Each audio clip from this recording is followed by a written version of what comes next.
Bedtime stories. After informing the herd of their change of plans, Rock and Rutsnut now trekked to the destination.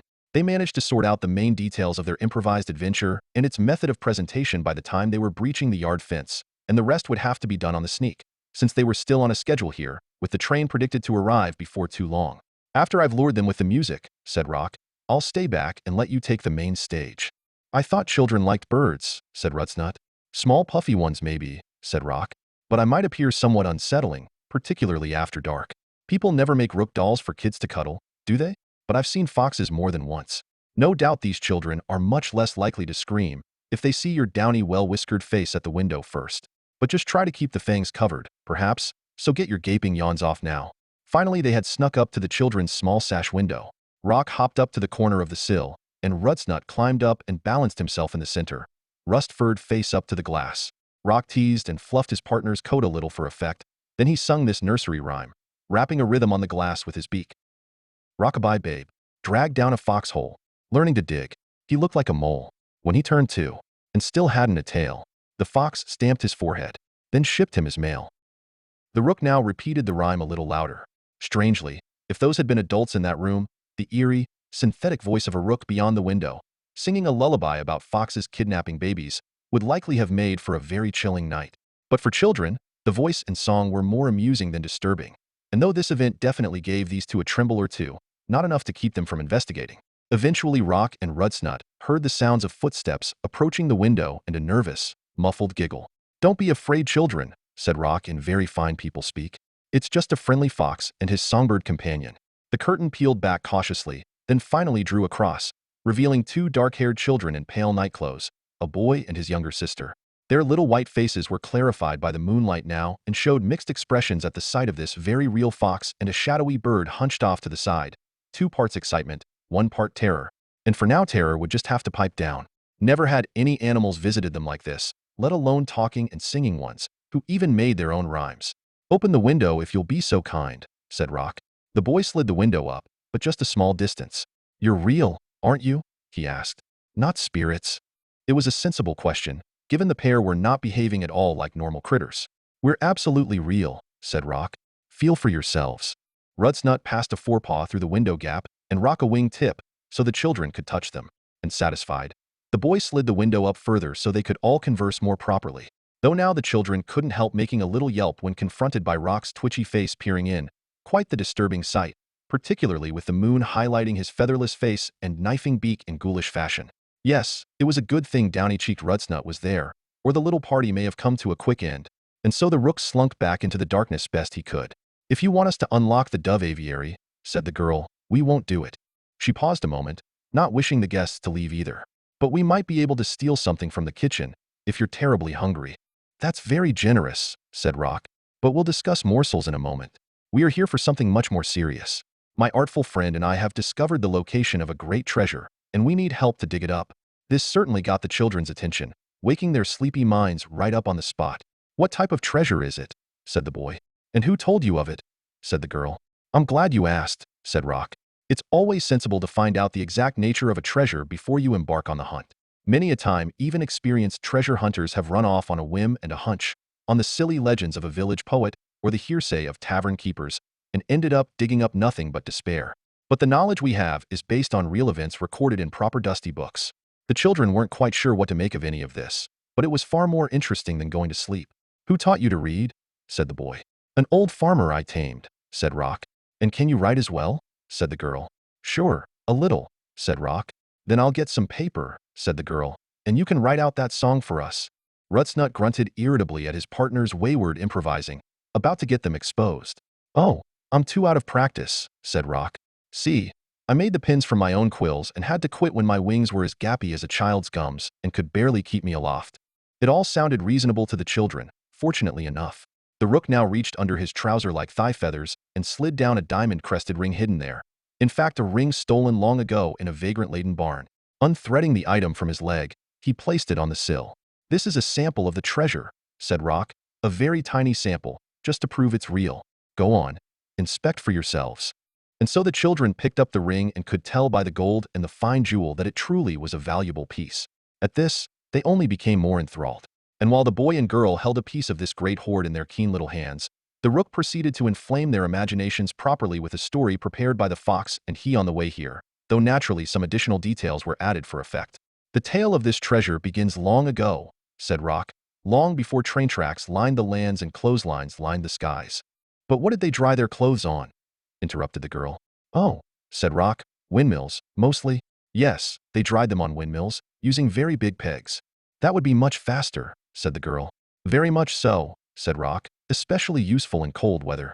Let's get a move on, muttered Rutsnut into the rook's ear hole, or somewhere near that flapless invisible thing. We have a train to catch. Now, said Rock, in these very parts you skip and play, perhaps even where your house now stands and your beds now lie, once lived a prince with a magnificent pile of treasure. Fearing that it would be stolen by an invading army, he decided to hide this treasure in a secret location, a location only he alone would ever know. And so he arranged for 100 servants with 100 spades to be taken blindfolded with him and his great hoard to a lowly wood, and there carry out this deed. But while the burying was taking place, birds of those woods were watching well. In those times, when many folk buried their precious possessions, including great riches, birds were known to sell the secrets of these locations to others.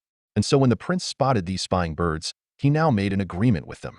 Keen-eyed birds, he said, do not tell anyone of this treasure, and I shall promise to have my wizards work spells on these woods so that for 500 years the bugs and worms will be the fattest and most abundant in the land and the berries the plumpest and sweetest, and even in the most barren months, food will seep from the ground and trees most fruitfully. So the birds agreed and kept their promise. Many years passed, and the treasure was never discovered or reclaimed by the prince. Generations passed, and the treasure was still sleeping deep beneath the soil. Why did no royal children inherit it? The prince had died suddenly in a crow-hunting accident, shot dead by his cook, and so taken the secret to his grave. Finally, by the time the spells had worn thin, after 500 years had come and gone, and a few more yet, still the treasure remained buried. And now those woods had been trimmed by men, and the treasure was not only covered by the earth, but by a track for trains. So it was that the birds of this place, who had passed down the tale of the treasure to their broods for all this time, felt they could finally sell the secret to others. A little robin from such a family came to me with this knowledge, and not just knowledge, but the ring you are now holding. That ring was collected by his ancestors, when it was dropped by the prince's servants during the treasure burial.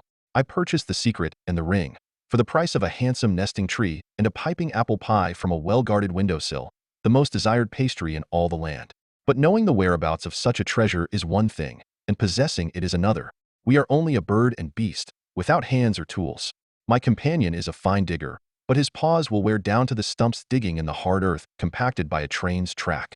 We need help from the cloth-backed peoples, but don't dare ask adults in case they trick and murder us, then steal the treasure all for themselves.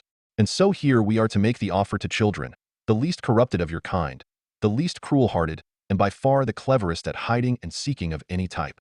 Rock spread his wings dramatically, then folded them back, the mischievous monologue complete. As hoped, the children were stunned at this tale, and the reality that just nearby lay the great treasure hoard of a long-dead prince, and they now looked back at the ring with astonishment. Imagine what we could buy with a prince's treasure, said the girl. I could easily get a princess carriage to ride to town, with big white horses and braided manes. Well, you'll have to look after them. Not me, said the boy. I'm getting a ship with cannons. Father won't let you, said the girl. Wait and see, said the boy, then turned to the guests. How far is the treasure? Because we can't be gone too long, you know. Yes, and how deep is it? Said the girl. We can't dig all night. Not too far and not too deep, said Rock. You will be back, tucked in bed, in no time at all, dreaming of all those wonderful things treasure can buy. Now another fear gripped the children. We're not supposed to go treasure hunting in the middle of the night, said the girl. She turned to her brother and lowered her voice. If we're found out, you know we'll be dead meat and get triple chores too. Just say we kidnapped you, said Rock, with the help of a treasure-hunting tramp. Now hurry, there's no time to waste. Others may know of these riches and already be making their way to the site. I believe I spotted that robin trying to sell his knowledge to a flock of magpies yesterday, and who knows who else he may have informed? The rook peered at the boy and girl in turn and added, but if you prefer to go back to your beds, we do know some other children nearby who will certainly help us, very poor children in fact. The brother and sister had a big long think. This was a very tough decision, and they had to weigh up the risk and reward as best their juvenile minds could. But the excitement of this adventure, and that princely prize at the end did seem very worthy of any danger to come. I'll go, said the boy, and turned to his sister. But though fascinated by the idea of it all, The girl had suddenly gotten cold feet at the thought of actually following a fox and rook into the night, and perhaps her instincts were sounder than her brother's in this case. "I'm staying here," she said. "Maybe I'll come tomorrow night if there is still some treasure to dig out.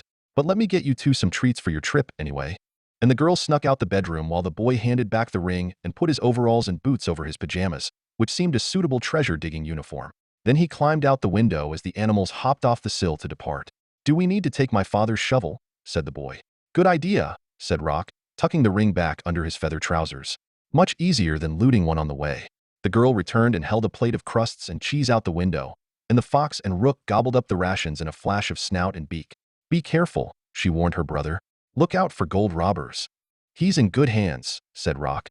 "We're master thieves and very difficult to rob from, I assure you." And the girl now watched this mysterious pair leave, the rook riding upon the fox like a skilled horseman, and her daring or perhaps doomed brother striding alongside.